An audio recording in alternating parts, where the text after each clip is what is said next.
భద్రాచలం శ్రీ సీతారామచంద్ర స్వామివారిని మంత్రి ధనసరి అనసూయ సీతక్క దర్శించుకున్నారు. ఆలయానికి చేరుకున్న మంత్రికి అర్చకులు ఘనంగా స్వాగతం పలికారు. గర్భాలయంలో స్వామివారికి ప్రత్యేక పూజలు, అభిషేకాలు నిర్వహించిన మంత్రి రాష్ట్ర ప్రజలందరూ సుఖసంతోషాలతో ఉండాలని ఆకాంక్షించారు.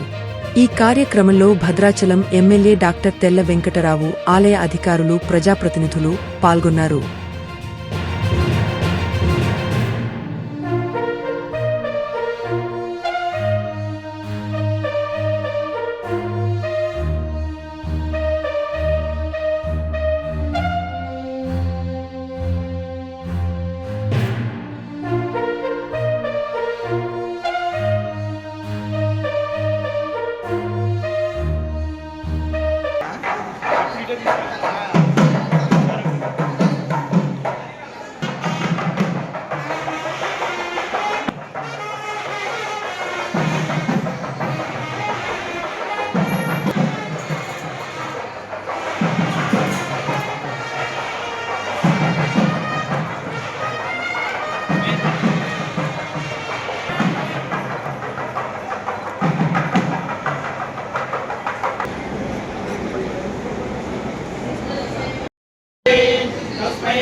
ఈరోజు శ్రీ సీతారాముల టెంపుల్ను భద్రాచలాన్ని దర్శించుకోవడం జరిగింది. మా గౌరవ ఎమ్మెల్యే తెల్ల వెంకటరావు గారి ఆధ్వర్యంలో, అదేవిధంగా పినపాక ఎమ్మెల్యే పాయ వెంకటేశ్వర గారు, స్థానిక సర్పంచ్ గారు, అదేవిధంగా ములుగు మార్కెట్ కమిటీ చైర్మన్ రేగ కళ్యాణ్ గారు అందరం కలిసి, ఇక్కడ పాల్వంచ సర్పంచ్, భద్రాచలం సర్పంచ్ అందరం కూడా కలిసి సీతారామచంద్ర వారిని దర్శించుకొని ఈ రాష్ట్ర సుభిక్షంగా ఉండాలని కోరుకోవడం జరిగింది.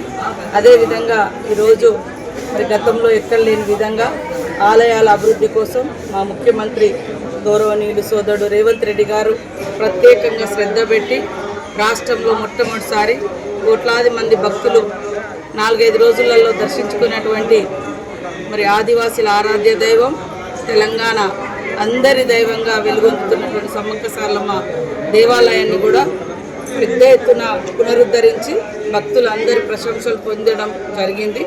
జాతర కూడా విజయవంతం చేసుకోవడం జరిగింది. తర్వాత ఈరోజు భద్రాచలానికి కూడా మా తెల్ల వెంకటరావు అన్న గారి ఆధ్వర్యంలో ఇక్కడటువంటి ఈ జిల్లా మంత్రులు శ్రీ గౌరవ బట్టి విక్రమార్క గారు, పొంగులేటి శ్రీనివాసరెడ్డి గారు, తుమ్మల నాగేశ్వరరావు గారు, ఎంపీ బలరాం నాయక్ గారు, మా స్థానిక ఎమ్మెల్యేలు ఇక్కడటువంటి వెంకటరావు గారు, పాయ వెంకటేశ్వర్లు గారు, ఇల్లెందు కుమరం కనకయ్య గారు, ఇటు ఆదినారాయణ గారు, అదేవిధంగా ఖమ్మం జిల్లాలో ఉన్నటువంటి మిగతా ఎమ్మెల్యేలందరి సహకారంతో, విన్నపంతో ఈరోజు భక్తుల యొక్క కోరిక మేరకు భద్రాచలం సీతారాముల వారి టెంపుల్ను కూడా అద్భుతంగా తీర్చిదిద్దాలనేటువంటి లక్ష్యంతో ఇక్కడ 500 కోట్లకు పైగా నిధులు కేటాయించడం జరిగింది. మొదటి విడతలో 300 కోట్లతోటి తొందరలోనే టెండర్లు కంప్లీట్ చేసుకొని పనులను ప్రారంభించడం జరుగుతుంది. కాబట్టి కొన్ని వందల ఏండ్లు, వేల ఏండ్లు ఈ యొక్క గుడి గోదావరి ఒడ్డు మీద నుంచి కొన్ని స్తరాలు ఉండే విధంగా ప్రణాళిక జరుగుతూ ఉంది. కాబట్టి భక్తుల మనసులలో ఏముందో అది గ్రహించి దానికి తగ్గట్టుగా మా ప్రభుత్వం, మా ముఖ్యమంత్రి రేవంత్ రెడ్డి గారు, మా ఎండోమెంట్ శాఖ మంత్రి కొండా సురేఖ గారి ఆధ్వర్యంలో ఇవన్నీ కూడా నిర్మించుకోవడం చాలా సంతోషం. ఖచ్చితంగా భక్తుల యొక్క మనోభావాలను గౌరవించేటువంటి ప్రభుత్వం మా ప్రభుత్వం. కాబట్టి సీతారామచంద్రుల వారి యొక్క దీవెనలతోటి ఈ రాష్ట్ర ప్రజలందరూ కూడా సుఖ సంతోషంగా ఉండాలని మొక్కుకోవడం జరిగింది.